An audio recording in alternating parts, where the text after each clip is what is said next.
Welcome back to my YouTube channel. मी शिवाई. आज मी तुम्हाला यूट्यूब चॅनलच्या व्हिडिओ एडिटिंग ॲप्सबद्दल सांगणार आहे. ते कोणकोणते आहेत ते या व्हिडिओमध्ये तुम्हाला सांगत आहे. तर यूट्यूब चॅनलसाठी लागणारे एडिटिंग ॲप या व्हिडिओमध्ये आज आपण पाहतो आहे. तर तुम्ही कंटेंट क्रिएटर किंवा इन्फ्लुएन्सर असाल, व्हिडिओ एडिटिंगची गरज लागतेच आणि त्यासाठी लागणारे ॲप्स कुठले हा प्रश्न नेहमी सगळ्यांनाच पडतो.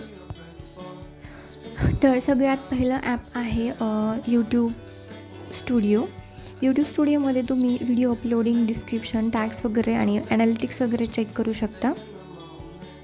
त्यानंतर ॲप येतं YT टूल. YT टूलमध्ये तुम्ही टूल्स, टॅग्स आणि लिंक वगैरे कॉपी करू शकता व्हिडिओसाठीच्या जे लागतात हॅशटॅग्स. VN ॲपमध्ये तुम्ही एडिटिंग, व्हॉइस ओव्हर, इफेक्ट म्हणजे सेम इनशॉट ॲपसारखंच आहे. हे VN ॲपसुद्धा तुम्ही व्हिडिओ एडिटिंगसाठी वापरू शकता. व्हिडिओ एडिटिंग करताना आपल्याला जे बॅकग्राऊंड म्युझिक लागतं त्यासाठी आपल्याला ऑडिओ लायब्ररी आहे यूट्यूबचं, हे ॲप्स वापरावं लागेल. त्यानंतर येतं इनशॉट ॲप. मी देखील हेच वापरते. यामध्ये तुम्ही एडिटिंग, व्हॉइस ओव्हर करू शकता. इनशॉट प्रो म्हणजेच पेड आणि फ्री 2 व्हर्जन आहेत. पुढचा ॲप आहे पिक्सेल लॅब. यामध्ये तुम्ही अगदी इफेक्टिव्हपणे तुमचं थंबनेल बनवू शकता. थंबनेलसाठी बेस्ट ॲप आहे पिक्सेल.